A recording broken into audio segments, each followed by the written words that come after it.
The city of Narethis shimmered with bioluminescent towers and airships gliding through teal-tinted skies. But beneath its high domes and gleaming lights, in the rust-colored quarters of the lower levels, lived people like Lira, forgotten, disabled, and discarded by a society obsessed with perfection. Lira was a Thalani, an alien race known for their grace, beauty, and symbiotic connection with the flowing energy of their planet. But a bombing raid 3 years ago had severed Lira's spinal biolink. Her body had healed, but her connection to the planet's energy, the very thing that made a Thalani whole, was gone. She had lost not only her legs but her identity. Her wheelchair hissed softly as it rolled over the cracked metallic floor of the old marketplace. Her skin, a faded lavender, glowed dully under the flickering lights. Others passed her without acknowledgement, their eyes flicking away as if she carried something contagious. "Out of the way, cripple," someone muttered. She said nothing. She'd heard worse. Then came the day the human arrived. He was tall, with dark hair and a ridiculous sense of style, wearing an old Earth bomber jacket in a city where temperatures rarely dropped below 90 degrees Fahrenheit. He looked lost, confused, and, somehow, kind. His name was Jason. He wandered the lower levels searching for old tech parts, trying to build a business fixing scavenged machines. Most people scammed him or ignored him. But one afternoon, he asked her for directions. "Excuse me, sorry. Do you know where the Renko salvage yard is?" She looked at him, wary. "Why ask me?" He shrugged. "You looked like the only one not pretending I don't exist." That made her smirk. It was a small thing. But for someone like Lira, it was enough to answer him. A fragile bond. Over the following weeks, Jason kept showing up. Sometimes asking for directions. Sometimes bringing her food.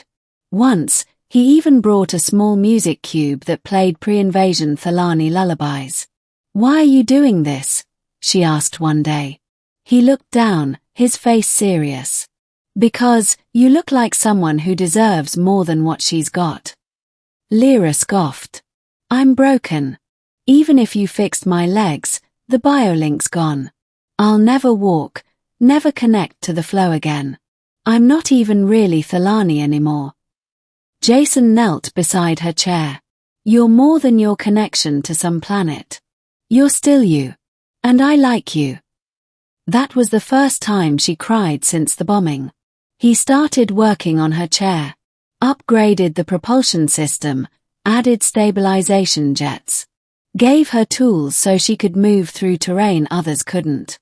He made her laugh, taught her Earth idioms. In return, she told him stories of the flow, of flying with energy wings through sky rivers as a child. For the first time in years, she felt something like life. A dangerous gift. One night, Jason showed her a prototype device he was working on, a neural relinker.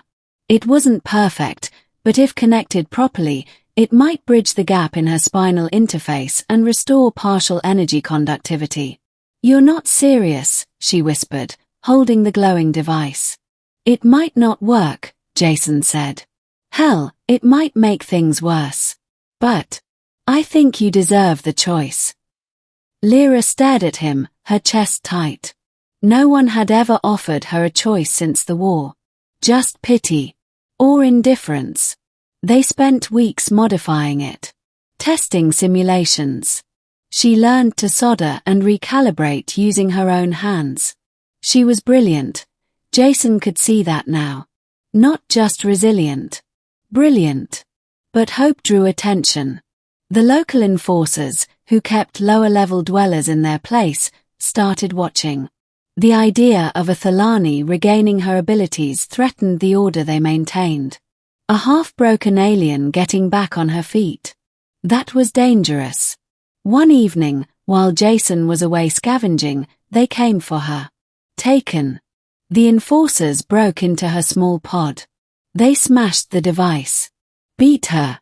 Left her bleeding and broken, with a warning burned into her wall: "Stay down. Stay forgotten."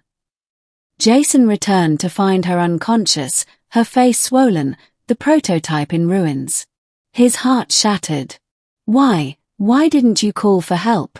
He asked. She looked up at him with one good eye. Because I didn't want them to hurt you too. That night, Jason didn't sleep. He worked.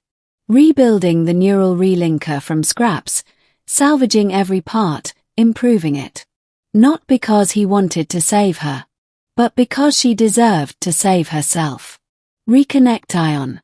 Days later, Lira woke to the soft humming of machines. Her chair was gone. She lay in a stabilizer rig, the new device glowing gently behind her neck. Jason's eyes were red. It's ready. Only if you still want it. She didn't hesitate. Do it. The pain was immediate. Searing. Her body convulsed. But then, something clicked. Not just the machine, but something inside her. She could feel the flow again. Weak, like whispers in a storm, but there. Her fingers tingled. Her toes moved. Tears streamed down her face. Revenge or rise? Word spread fast. The enforcers came again, this time with riot gear. But Lira was ready. As they approached, her chair unfolded into a glider using new energy wings Jason helped build. She lifted off the ground and hovered above them, her skin glowing bright blue with flow. You said I should stay broken, she said, her voice amplified through the flow. But I was never broken. Just underestimated. The enforcers scattered. She could have destroyed them. But she didn't.